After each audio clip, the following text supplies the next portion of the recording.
이 나라에서 가장 믿음직한 얼굴이었습니다. 광고 12편, 드라마 시청률 3연속 1위, 한 달 수입 10억, 인터뷰마다 했던 말 기억하세요? 술은 거의 못합니다.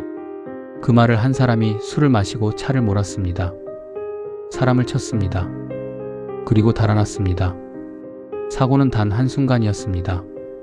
하지만 그 이후 벌어진 일은 당신이 생각하는 것보다 훨씬 조직적이었습니다.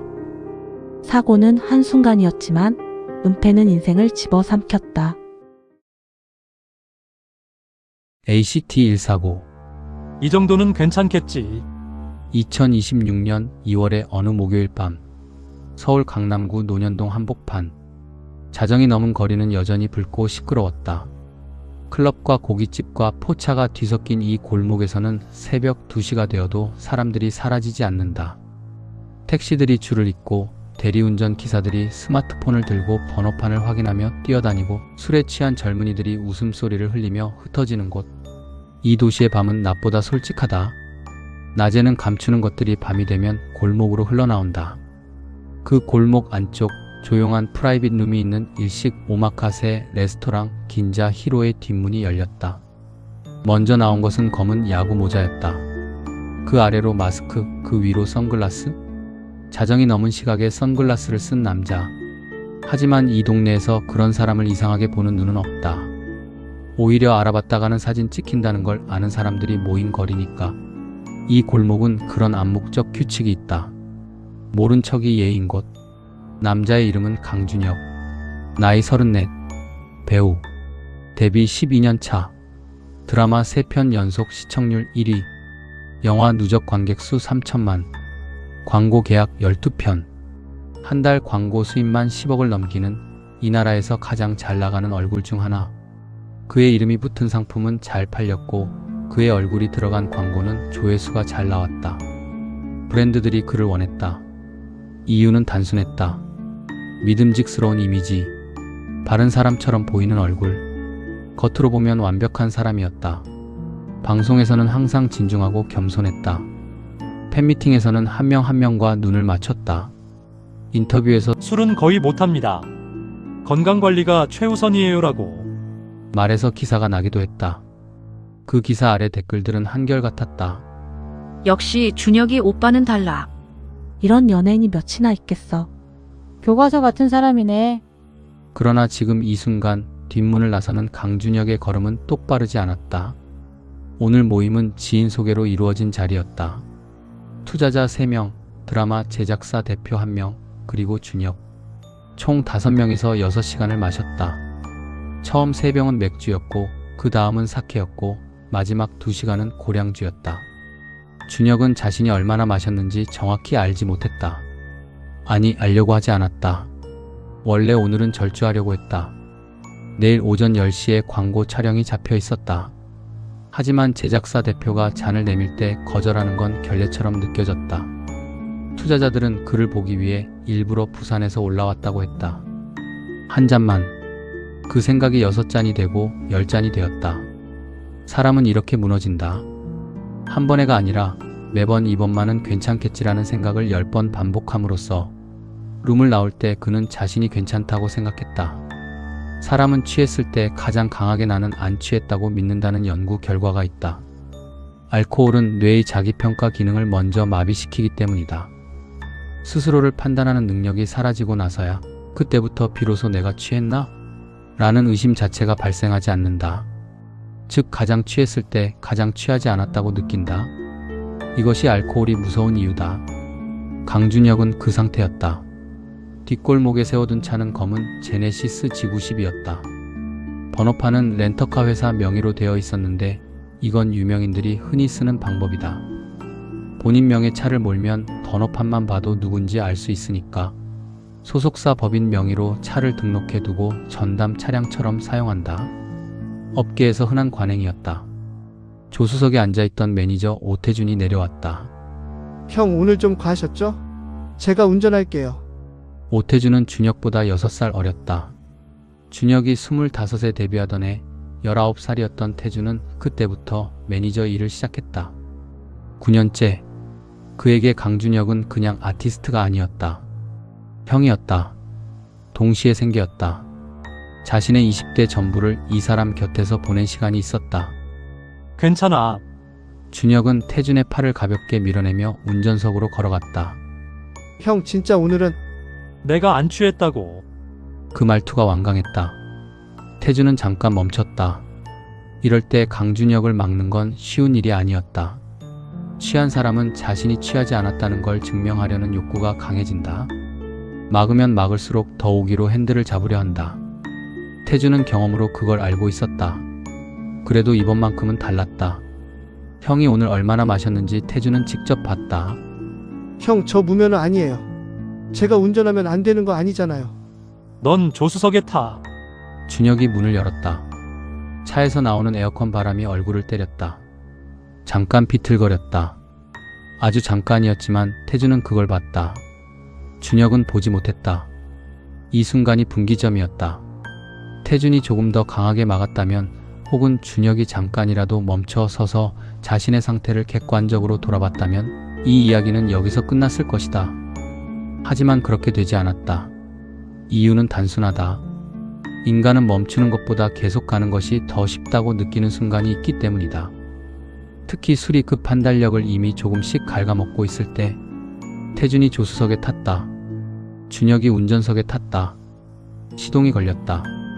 차는 논현동을 빠져나와 언주로로 진입했다. 새벽 1시 20분. 도로는 한산했다. 신호등이 녹색으로 길을 열어줬다. 준혁의 손은 핸들을 쥐고 있었고, 눈은 앞을 향해 있었고, 그는 자신이 완벽하게 차를 통제하고 있다고 믿었다. 그러나 시속은 조금씩 올라가고 있었다. 의식하지 못하는 사이에 발이 엑셀을 조금 더 누르고 있었다. 알코올이 반응 속도를 늦추는 동안 몸은 그 느려짐을 보상하려는 듯 속도를 높인다. 이건 음주운전 사고의 역학 중 하나다. 취한 상태에서는 느리게 달리고 있다고 착각하는 경우가 많다. 그래서 더 밟는다. 태준이 속도계를 봤다. 80, 이 도로 제한 속도는 60이었다. 형 속도. 그때였다. 삑. 바퀴가 아스팔트를 긁었다. 준혁이 브레이크를 밟았지만 한 박자 늦었다. 차의 오른쪽 앞부분이 무언가와 접촉했다. 충격은 크지 않았다. 그냥 쿵 하는 둔탁한 소리. 마치 과속 방지턱을 제대로 못 보고 지나간 것 같은 느낌. 하지만 그게 아니었다. 준혁이 브레이크를 완전히 밟고 차를 멈췄다. 침묵이 흘렀다. 태준이 먼저 고개를 돌려 사이드미러를 확인했다. 어둠 속에서 뭔가가 쓰러져 있었다. 그리고 그 옆에 전동 오토바이 한 대. 배달 라이더였다. 이름은 이민준. 26살. 강남구 일대 배달 대행 소속으로 그날 밤 늦게까지 일하던 중이었다. 그는 신호등 없는 교차로 옆 골목에서 빠져나오다 속도를 줄이지 않고 진입한 차량과 충돌했다. 차의 오른쪽 앞 범퍼가 그의 왼쪽 옆구리를 스쳤다. 사실 스쳤다는 표현은 정확하지 않다. 충분히 강한 충격이었다. 민주는 아스팔트 위에 쓰러져 있었다. 움직이지 않았다. 이 순간 강준혁 안에서 무슨 일이 일어났을까? 나중에 그가 한 진술에 따르면 첫 번째 생각은 이것이었다. 어떻게 해야 하지? 두 번째 생각이 바로 그 다음 찰나에 왔다. 나 지금 술 마셨는데. 그 두 가지 생각은 별개가 아니었다. 서로 충돌했다. 내려야 한다는 것과 내리면 안 된다는 것이 동시에 올라왔다. 한쪽은 사람이 쓰러져 있다고 말했고, 다른 쪽은 여기서 발각되면 모든 게 끝이라고 말했다. 사람은 극단적인 압박 앞에서 도덕과 생존 본능이 충돌할 때 항상 옳은 선택을 하지 않는다. 철학 교수도 아니고 종교인도 아니고 그냥 평범한 한 인간이 새벽 1시 20분에 술을 마신 상태로 어두운 도로 위에서 내리는 결정. 그건 미리 계획된 게 아니었다. 그냥 그렇게 됐다. 태준이 먼저 말했다. 형 지금 바로 가요. 지금 안 가면 형 끝이에요. 준혁이 사이드미러를 봤다. 민주는 여전히 쓰러져 있었다.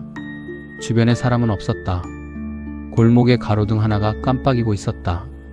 멀리서 택시 한 대가 다른 방향으로 지나쳐 가고 있었다. 준혁의 발이 엑셀을 밟았다. 차가 움직였다. 이민주는 혼자 도로 위에 남겨졌다. 나중에 밝혀진 사실에 따르면 그는 20분 뒤 지나가던 행인의 신고로 구급차가 왔고 병원으로 옮겨졌다. 진단 결과는 갈비뼈 2대 골절, 왼쪽 어깨 인대 부분 파열, 배달 일을 당분간 못하게 됐다. 그날 밤 이민준이 배달을 나서기 전 마지막으로 어머니에게 문자를 보냈다. 오늘 일찍 들어갈게요. 그 문자에 대한 답장은 오지 않았다. 어머니는 그때 이미 잠들어 있었으니까. 그 문자 이후 그는 도로 위에 혼자 쓰러졌다. 그리고 사고를 낸 차는 이미 어둠 속으로 사라진 뒤였다. 강준혁이 차를 몰아 빠져나온 방향은 청담동이었다. 그의 집이 있는 곳, 10분도 안 되는 거리. 그는 그 10분 동안 아무 말도 하지 않았다. 태준도 아무 말을 하지 않았다. 차 안의 침묵은 라디오가 켜져 있었는데도 무거웠다. 집에 도착해서 지하주차장에 차를 세웠다. 엔진이 꺼졌다. 그때 준혁이 처음으로 말했다. 괜찮겠지? 태준은 대답하지 않았다. 준혁이 다시 말했다. 나 아무것도 안 했잖아. 이 한마디가 모든 것을 보여준다. 그는 이미 이 사건을 어떻게 기억할지 결정하고 있었다. 아무것도 안 했다. 그냥 지나쳤다. 별거 아니었다. 이렇게 기억을 조각하기 시작하는 순간 인간은 거짓말을 준비하는 게 아니다. 거짓말을 진실로 만들기 시작하는 것이다. 태준이 차에서 내리며 말했다. 형 오늘 일 아무한테도 말하지 마요. 내일 제가 처리할게요. 철이라니. 어떻게 할지 생각해 볼게요. 일단 자요. 준혁은 엘리베이터를 타고 27층으로 올라갔다. 거실 불을 켜지 않은 채 소파에 앉았다. 창밖으로 서울이 보였다. 야경이 빛났다. 아름다웠다. 그것이 더 이상한 일이었다. 그는 이 도시에서 가장 빛나는 얼굴 중 하나였다. 그리고 지금 그 도시 어딘가에서 자신이 치고 달아난 사람이 구급차를 기다리고 있었다. 준혁은 그 생각을 하지 않으려 했다. 불면증이 있었다. 원래도 잠을 잘 못 잤다. 하지만 그날 밤은 다른 의미에서 잠이 오지 않았다. 눈을 감으면 사이드미러 속에서 보았던 장면이 떠올랐다. 쓰러진 사람, 옆에 넘어진 오토바이, 깜빡이는 가로등. 그는 눈을 뜨고 천장을 바라봤다. 시계가 새벽 2시를 가리켰다. 그리고 그는 생각했다. 이 정도면 괜찮겠지.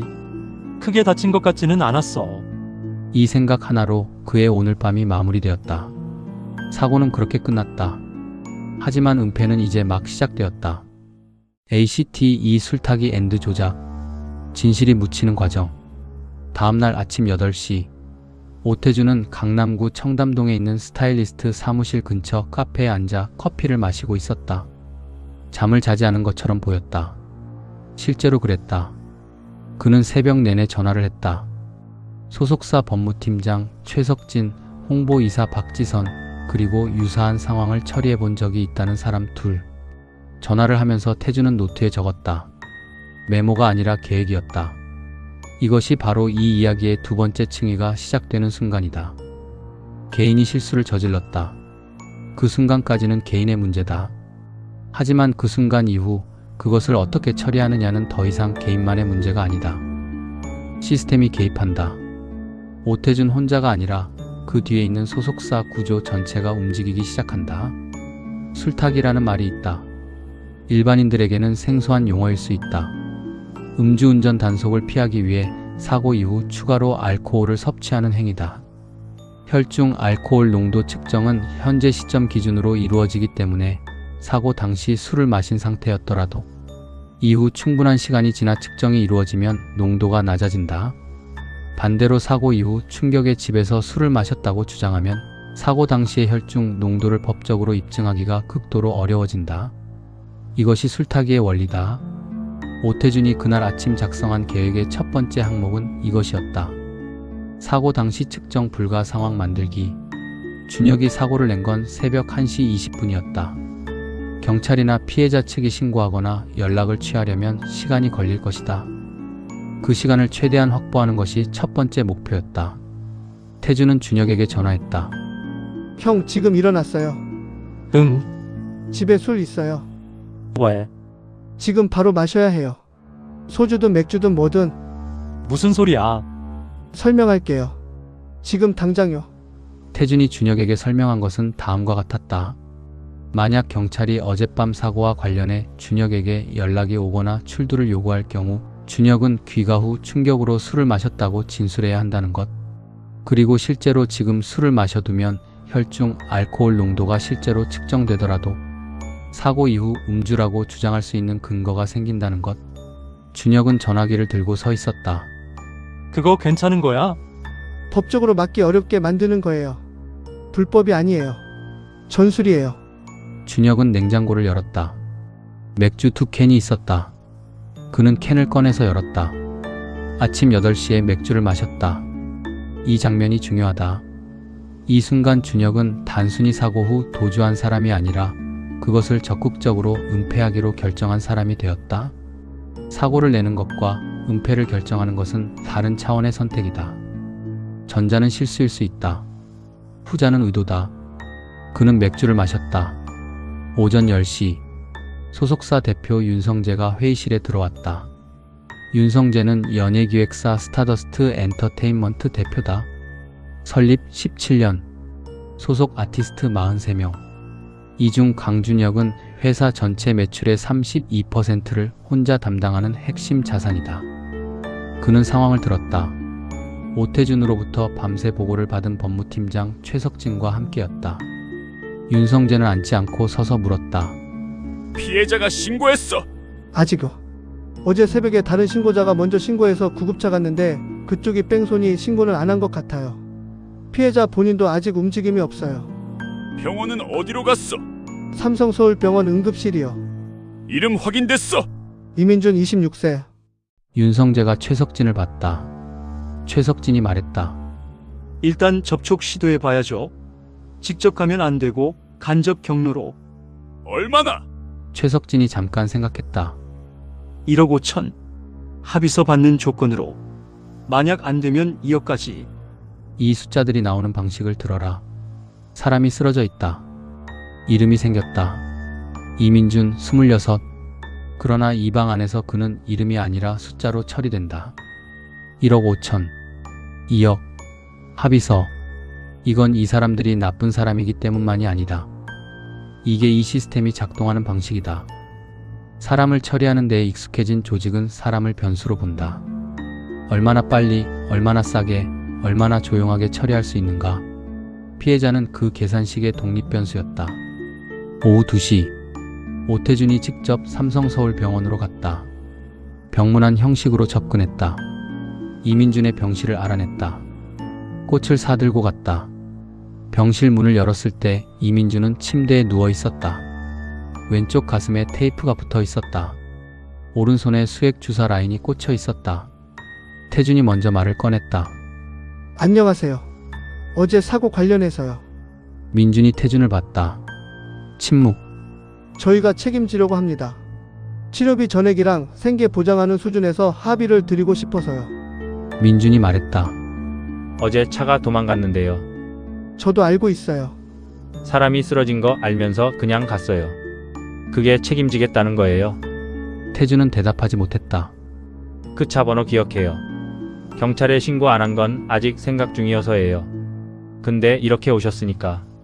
민준은 말을 멈췄다. 그리고 다시 이었다. 사과는 없어요. 태준이 고개를 숙였다. 정말 죄송합니다. 당신한테 사과받는 게 아니에요. 이민준은 그렇게 말하고 눈을 감았다. 태준이 돌아와 보고했다. 윤성재가 표정 없이 들었다. 최석진이 메모했다. 직접 사과는 어려워요. 준혁이가 직접 가면 노출 위험이 있어요. 본인이 사고 낸 게 확인되는 거잖아요.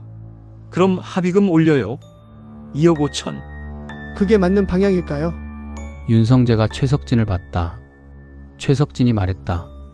사과가 인정이 되면 법적 책임이 무거워져요. 지금 구도에서 직접 사과는 리스크예요. 합의금으로 가는 게 맞아요. 이 논리 구조를 이해해야 한다. 이들은 진심으로 사과하지 말라고 말하는 게 아니었다. 사과가 법적 불이익을 만들어내기 때문에 사과 대신 돈으로 처리하는 것이 합리적이라고 판단한 것이다. 법과 돈이 만나면 때때로 이런 계산이 나온다.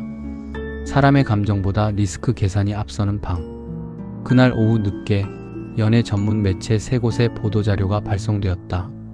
제목 강준혁, 어젯밤 경미한 교통 접촉사고 과도한 보도 자제 요청.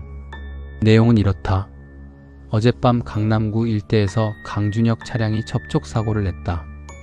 피해자와는 즉각 합의 진행 중이다. 당시 준혁은 음주 상태가 아니었다.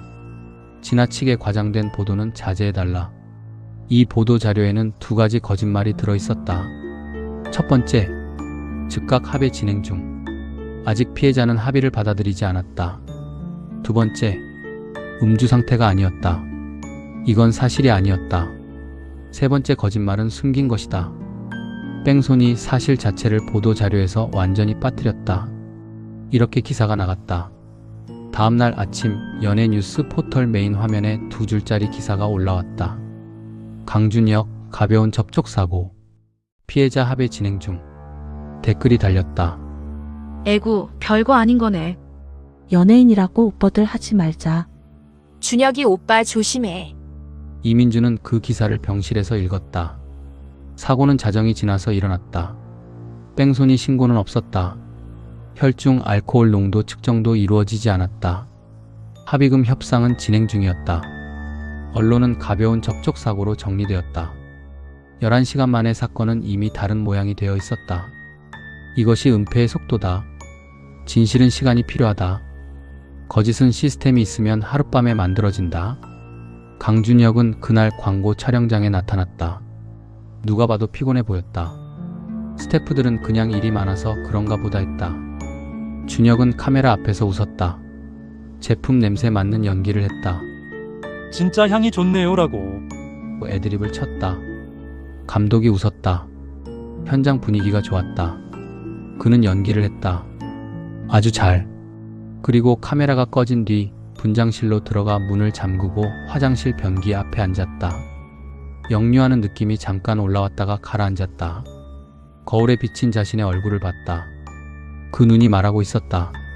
나는 지금 괜찮다. 다 잘 될 거다. 진실이 묻히는 데는 사실 오랜 시간이 걸리지 않는다. 필요한 건 돈과 조직과 이게 맞다고 믿어주는 사람 한 명이면 충분하다. 그리고 무엇보다 자신이 한 일을 자신이 기억하지 않으려는 의지. 그 의지가 가장 강력한 공범이다. ACT 3 균열. 작은 실수 하나. 사고 발생 11일 후. 세상은 그 사이 많은 일이 있었다. 정치 뉴스, 스포츠 소식, 다른 연예인의 스캔들. 뉴스는 매일 새로 쏟아지고 사람들의 시선은 그때그때 가장 자극적인 것으로 이동한다. 강준혁의 가벼운 접촉 사고 기사는 이미 포털의 기억 속에서 사라진 뒤였다. 소속사는 그것을 처리 완료로 보고 있었다. 한 가지 문제를 제외하면 이민주는 아직 합의서에 사인하지 않았다. 최석진이 2번 더 병원을 찾아갔다. 2억 5천을 제시했고 곧이어 3억을 제시했다. 이민주는 2번 모두 같은 말을 했다. 사과가 먼저예요. 최석진은 그 말이 협상 전술이라고 생각했다. 더 많은 돈을 받아내기 위한 압박 카드. 그래서 금액을 올렸다. 그러나 이민준이 원하는 건 돈이 아니었다. 이민준은 강원도 춘천 출신이다. 대학은 서울로 올라왔지만 전공이 맞지 않아 2번 자퇴했다. 지금은 배달 일을 하면서 작은 유튜브 채널을 운영하고 있었다. 구독자 수 780명. 일상 브이로그, 맛집 리뷰, 가끔 자신의 생각을 말하는 짧은 영상. 돈은 별로 안 됐지만 그게 좋았다. 퇴원 후 그는 집에서 누워 있었다. 갈비뼈 골절은 당장 움직일 수 없다는 뜻이었다. 배달 일은 당분간 못했다. 생활비가 걱정됐다. 하지만 그보다 더 자꾸 머릿속을 맴도는 게 있었다. 그날 밤 그가 쓰러졌을 때 차가 멈췄다 다시 달렸다는 것. 그 차 안에 분명히 사람이 있었다. 그 사람은 알았다. 보고도 갔다. 민주는 그 사실이 계속 걸렸다. 돈보다 그게 더 걸렸다. 자기가 다쳐서 아픈 것보다 그 사람이 내가 쓰러진 걸 보고 갔다는 사실이 더 무겁게 남아 있었다. 사과를 원하는 게 정상이었다. 그건 협상 카드가 아니었다. 그냥 사람이면 당연히 갖는 감정이었다. 사고 발생 11일째 되던 날 오후 6시. 이민주는 SNS에 게시물 하나를 올렸다. 계정은 평소에도 가끔 일상 글을 올리던 개인 계정이었다. 팔로워 수는 1200명. 지인과 구독자들 위주였다. 내용은 길지 않았다. 이런 글 올리는 게 맞나 고민했는데 그냥 올린다. 11일 전에 배달 중에 사고를 당했다. 술 마신 차가 신호없는 골목 입구에서 나를 치고 그냥 달렸다. 병원에서 치료받고 있고 합의 관련 연락이 왔는데 사과를 받고 싶다고 했다.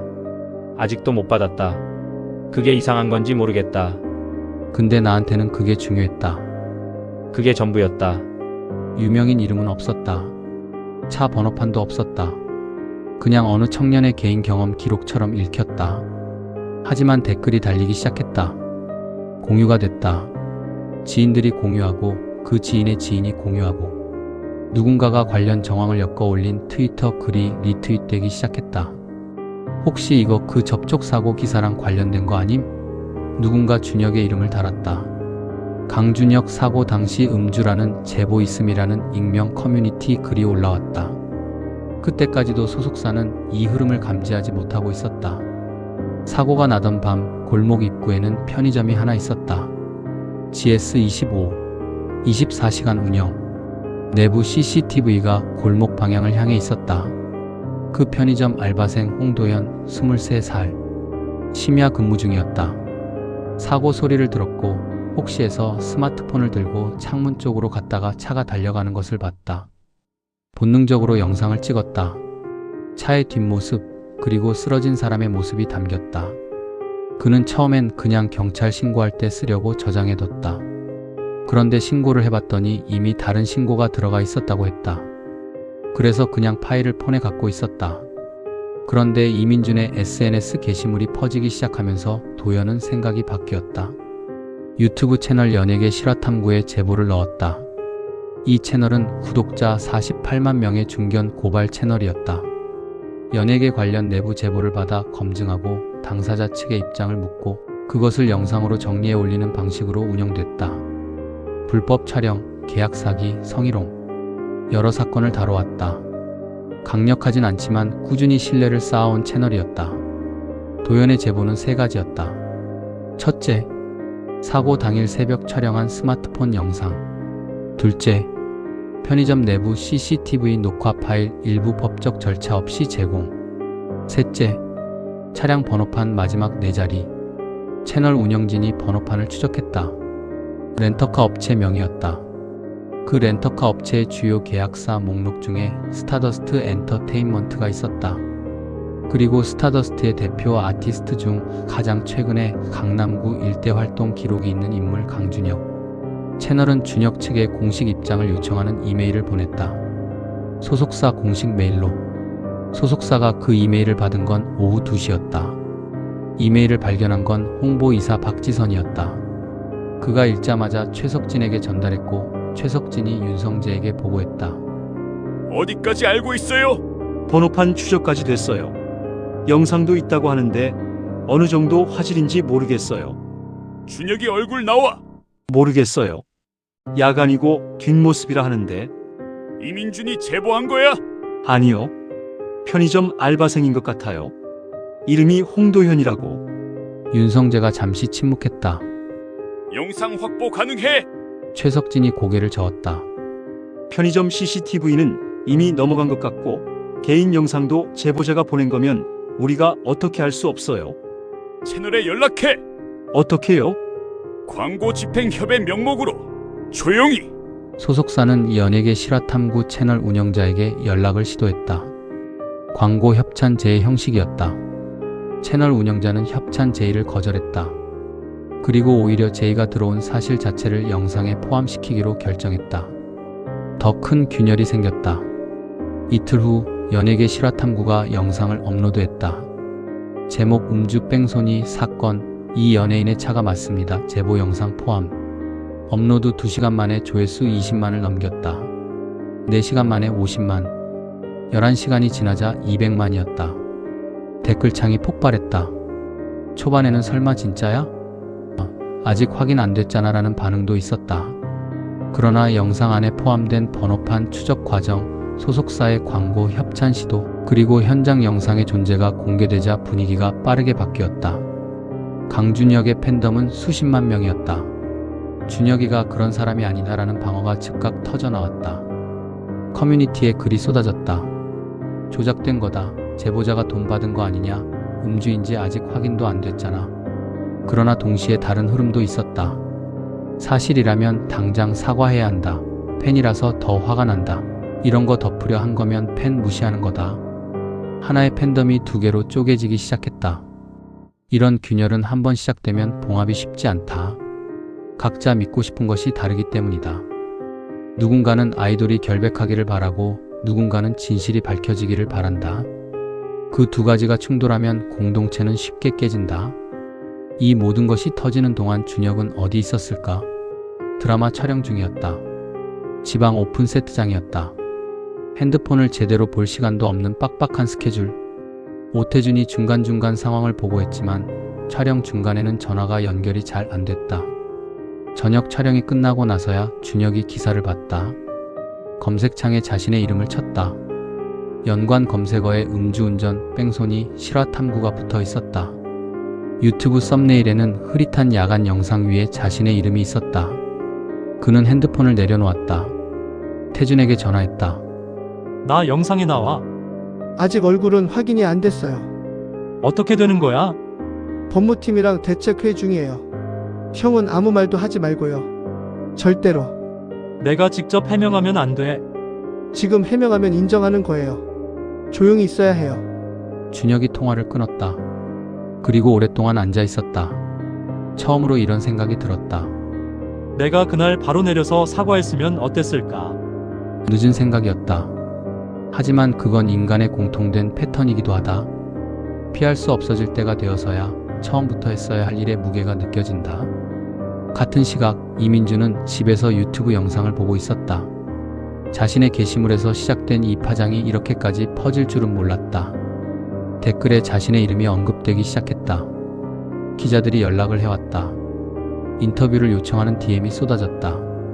그는 모든 인터뷰 요청을 거절했다. 취재진에게 단 하나의 문자를 보냈다. 저는 사과받고 싶었어요. 그게 다예요. 그 문자가 기사화됐다. 그리고 그 짧은 한 문장이 거대한 소속사 시스템이 쌓아 올린 모든 논리와 전술보다 더 강하게 사람들의 마음을 건드렸다. 사과. 그게 다였다. 2억도 3억도 아니었다. 그냥 사과. 그 말이 가장 무서운 균열이었다.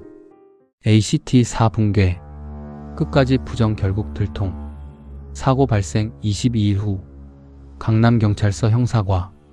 2명의 형사가 강남구 청담동 스타더스트 엔터테인먼트 사무실에 영장을 가지고 들어갔다. 사무용 컴퓨터 3대와 서류 파일 박스 4개가 압수됐다. 형사들은 조용하고 신속했다. 하지만 사무실 직원들이 보고 있었고 그중 누군가가 사진을 찍었고 그 사진이 1시간 만에 온라인에 퍼졌다. 강준혁 소속사 경찰 압수수색. 이 제목이 포털 실검에 올랐다.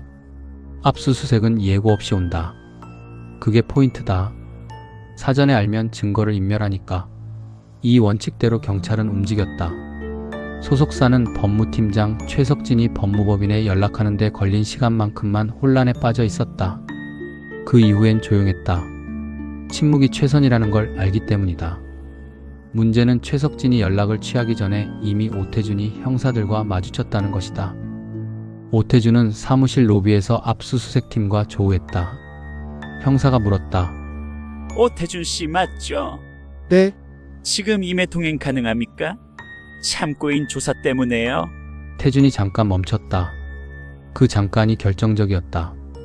그는 변호사에게 연락해야 했다. 아무 말도 하지 말았어야 했다. 하지만 그는 그 자리에서 대답했다. 네, 가겠습니다.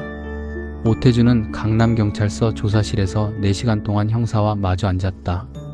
처음 2시간은 아는 바 없다는 입장이었다. 사고 당일 차에 있었지만 잘 기억이 안 난다. 음주 여부는 확인하지 못했다. 피해자 병원 방문은 회사 지시로 간 것이 맞지만 합의 제의를 한 게 아니라 안부를 물은 것이다. 형사는 듣고 있었다. 3번째 시간 형사가 서류 봉투를 꺼냈다. 봉투에서 나온 것은 사진 한 장이었다. 준혁의 차가 찍힌 야간 CCTV 이미지였다. 그리고 그 차 안 조수석에 앉은 인물의 흐릿한 실루엣. 이게 당신이죠? 태준이 사진을 봤다. 사고 직후 차가 이동한 경로를 추적했어요. 청담동 지하주차장 진입 CCTV에도 같은 차가 잡혔어요. 그리고 당신이 다음날 오전 삼성서울병원에 방문한 기록도 있어요. 뭘 아는 바가 없다고 하셨죠. 오태준이 고개를 숙였다. 긴 침묵이 흘렀다. 그리고 그가 말했다. 변호사 연락할게요. 여기서 짚어야 할 게 있다. 오태준은 나쁜 사람인가? 사건만 보면 그렇다.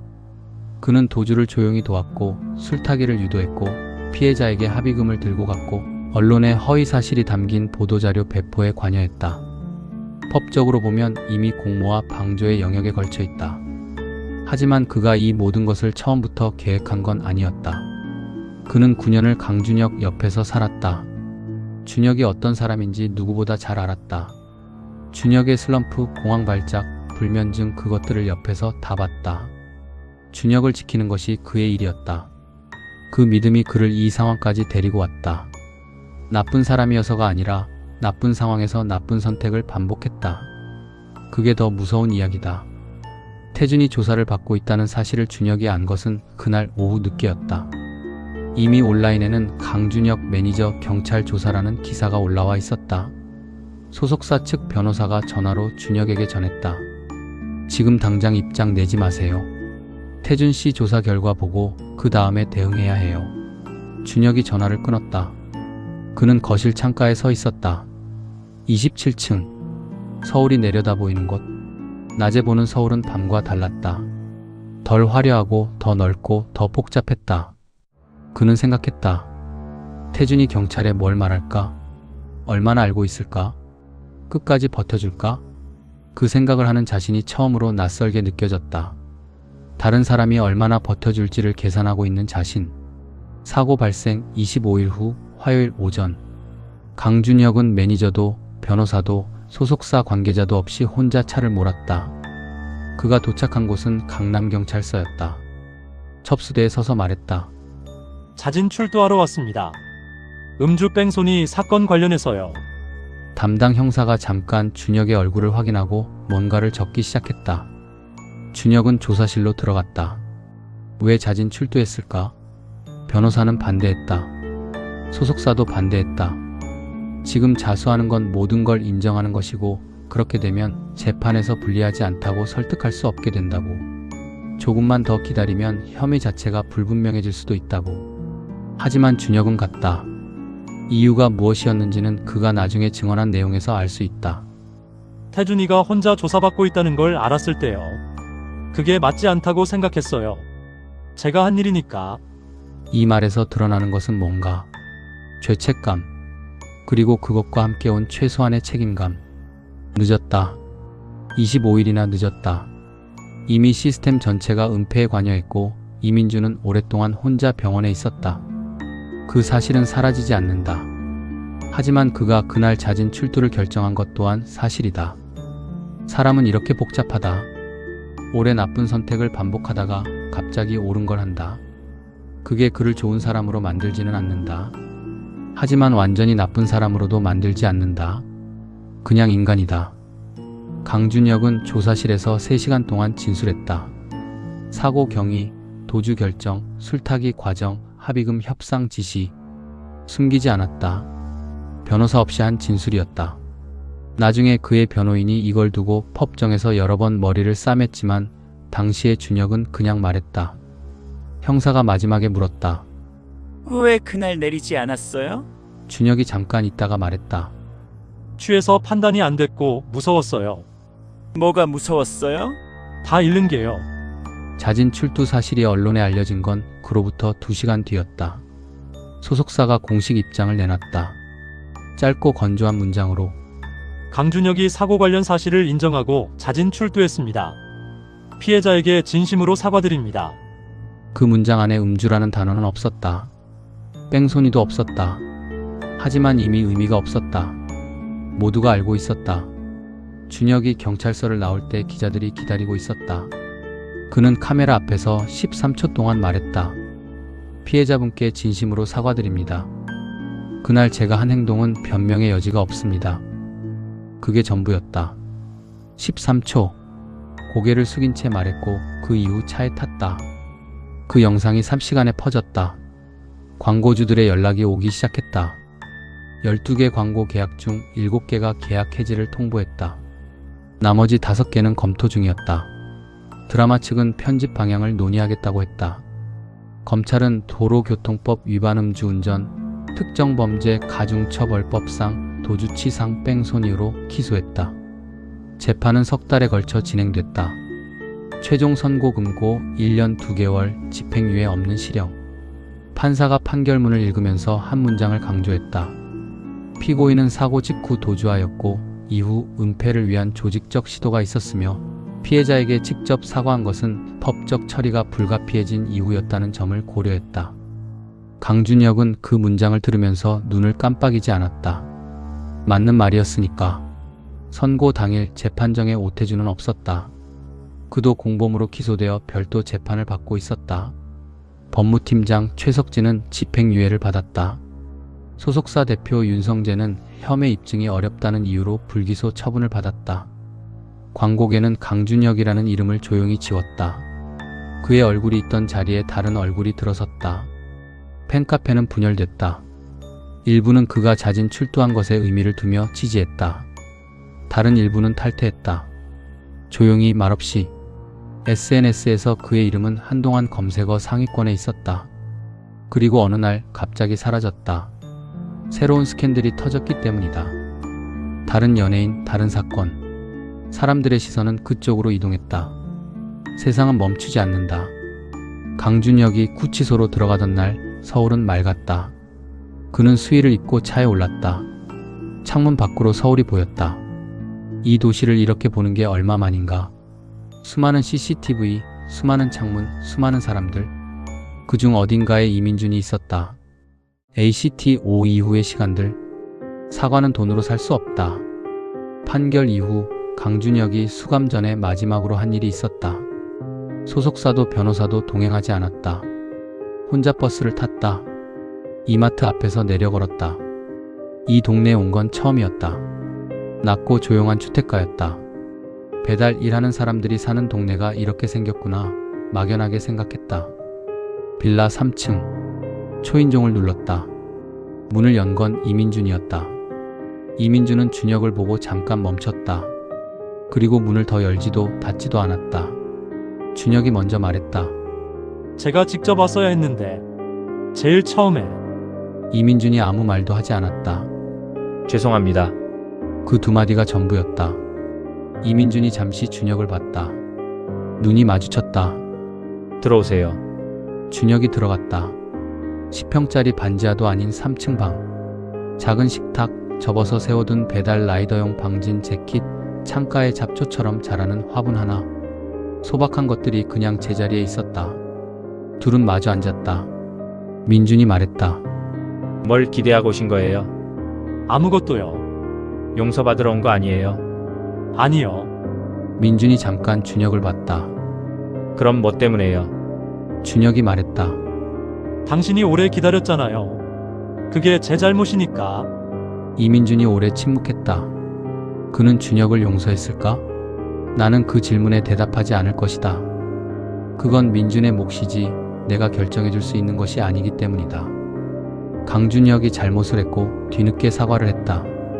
그 사과가 충분한지 아닌지는 오직 이민준만이 판단할 수 있다. 우리가 알고 있는 건 이것이다. 그날 두 사람이 1시간 가까이 함께 있었다.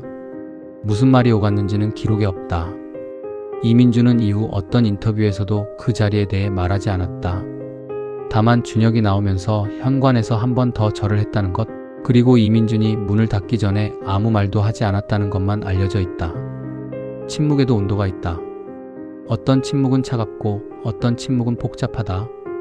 그게 어느 쪽이었는지는 그 자리에 있던 두 사람만 안다. 이민준은 배달 일을 그만뒀다. 골절이 완전히 낫는데 석 달이 걸렸고 그 기간 동안 억지로 일할 수 없었다. 생활비는 치료 보상금으로 충당했다. 그는 소속사 측의 합의금을 결국 받지 않았다. 대신 교통사고 피해자 지원 단체에 연락했다. 자신의 경험을 공유하는 글을 커뮤니티에 올렸다. 제목은 사고 이후 혼자 버티는 방법에 대해. 조회수는 많지 않았지만 댓글이 달렸다. 비슷한 경험을 한 사람들이 달아준 댓글들이었다. 그는 그 댓글들을 오래 읽었다. 그의 유튜브 채널은 사건 이후에도 계속됐다. 구독자는 780명에서 조금씩 늘어 사건이 알려진 이후엔 수천 명이 됐다. 하지만 그는 그 숫자를 그다지 의미 있게 생각하지 않는 것처럼 보였다. 여전히 일상 영상을 올렸다. 밥 먹은 것, 동네 걸은 것, 가끔 생각한 것들. 그의 삶은 계속됐다. 그게 중요했다. 수감 생활은 준혁에게 어떤 의미였을까? 나중에 그가 유일하게 인터뷰에서 말한 게 있다. 한 문장이었다. 잠이 잘 오더라고요. 불면증이 있었다. 10년 이상. 수면제를 먹어도 2~3시간밖에 못 잤다. 그런데 수감 생활을 시작하고부터 처음으로 잠이 왔다고 했다. 이게 무슨 의미일까? 사람은 이상하다. 모든 것을 잃고 나서야 어떤 무게를 내려놓을 수 있는 경우가 있다. 비밀을 안고 살아가는 것이 그 자체로 얼마나 무거운지 비밀이 사라지고 나서야 몸이 먼저 안다. 준혁의 불면증은 단순한 스트레스 때문만이 아니었을 것이다. 12년간의 커리어 동안 쌓아온 이미지와 실제 자신 사이의 간극, 바른 사람처럼 보이는 얼굴로 살아야 했던 긴장감, 그리고 사고 이후 25일 동안 모든 것을 숨기며 버텼던 그 무게, 그것이 사라졌을 때 그는 잠들었다. 오태준은 집행유예 8개월을 받았다. 준혁의 잦은 출두가 양형에 일부 반영되었다. 그는 매니저 일을 그만뒀다. 아니, 더 정확히는 업계에서 받아주지 않았다. 연예기획사들은 오태준을 기피했다. 그의 이름이 이 사건과 묶여 있었으니까. 그는 잠깐 고향에 내려갔다가 서울로 돌아왔다. 지금은 물류회사에서 일한다는 이야기가 있다. 준혁과 연락이 됐는지는 알려지지 않았다. 스타더스트 엔터테인먼트는 사건 이후 한 해 동안 소속 아티스트 5명이 이탈했다. 대형 광고주들이 거리를 뒀다. 윤성재 대표는 처벌받지 않았다. 그건 법이 그렇게 작동하기 때문이다. 전략을 세운 사람은 증거가 부족하고 실행한 사람에게 책임이 몰린다. 이 구조 자체가 바뀌지 않는 한 비슷한 일은 또 일어날 것이다. 다른 연예인, 다른 매니저, 다른 법무팀장. 같은 구조. 준혁의 팬카페는 사건 후 2달 만에 운영을 종료했다. 공식적인 해산 공지는 없었다. 운영자가 어느 날 로그인을 하지 않았고 새 글이 올라오지 않았다. 그렇게 조용히 사라졌다. 하지만 준혁을 지지하는 팬들이 완전히 사라진 건 아니었다. 소규모 커뮤니티에 준혁이 출소하기를 기다린다는 글이 올라왔다. 나는 이 사람이 다시 일어서는 걸 보고 싶다라는 글도 있었다. 팬심은 논리가 아니다. 그게 좋은 방향으로 작동하면 사람을 지키는 힘이 된다. 하지만 때때로 그 힘이 진실을 보지 못하게 막는 벽이 되기도 한다. 어느 쪽이 되는지는 팬 개개인의 선택에 달려있다. 범죄가 시작된 건 술을 마신 밤이 아니었다. 나는 올해 그 질문을 했다. 어디서부터 잘못됐을까? 그날 밤 대리운전을 불렀으면 됐을까? 태준이 더 강하게 막았으면 됐을까? 사고 직후 차에서 내렸으면 됐을까? 아니면 소속사가 처음부터 은폐가 아니라 사과를 선택했으면 됐을까? 다 맞다. 그중 어느 하나라도 달랐으면 달랐을 것이다. 하지만 진짜 시작점은 더 일찍이다. 나는 올해 괜찮다는 거짓말을 했다. 잠이 안 와도 괜찮다고. 술 없이는 릴렉스가 안 되어도 괜찮다고. 카메라 앞에서 웃으면서 안에서 무너지고 있어도 괜찮다고. 그 거짓말을 자신에게, 매니저에게, 광고주에게, 팬에게 반복했다. 말로 하기도 하고 이미지로 팔기도 하고 웃음으로 위장하기도 했다. 범죄가 시작된 건 그 거짓말이 쌓이기 시작한 날부터였다. 이민주는 그날 밤 배달을 마치고 어머니에게 문자를 보내려 했다. 오늘 일찍 들어갈게요. 그 문자는 보내지지 못했다. 그 직전에 사고가 났으니까. 어머니는 그날 밤 연락 없이 잠든 아들을 걱정하다 새벽에 전화를 했다. 연결이 안 됐다. 그리고 그 다음 전화를 받은 건 병원이었다.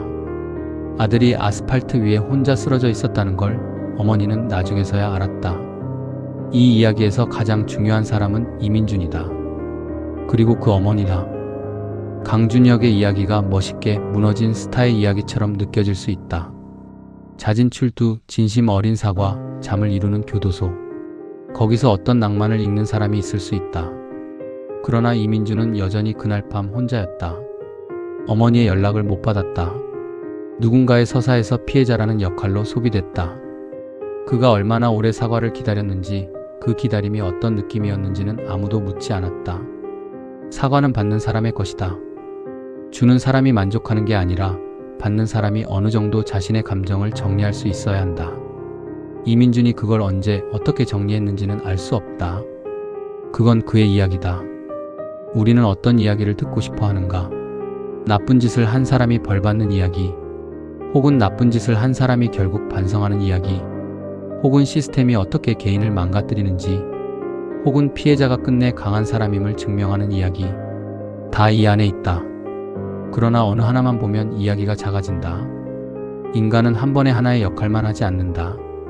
강준혁은 가해자이면서 동시에 무너진 사람이었다. 오태준은 공범이면서 동시에 진심이 있는 사람이었다. 이민준은 피해자이면서 동시에 그 누구보다 단단한 사람이었다.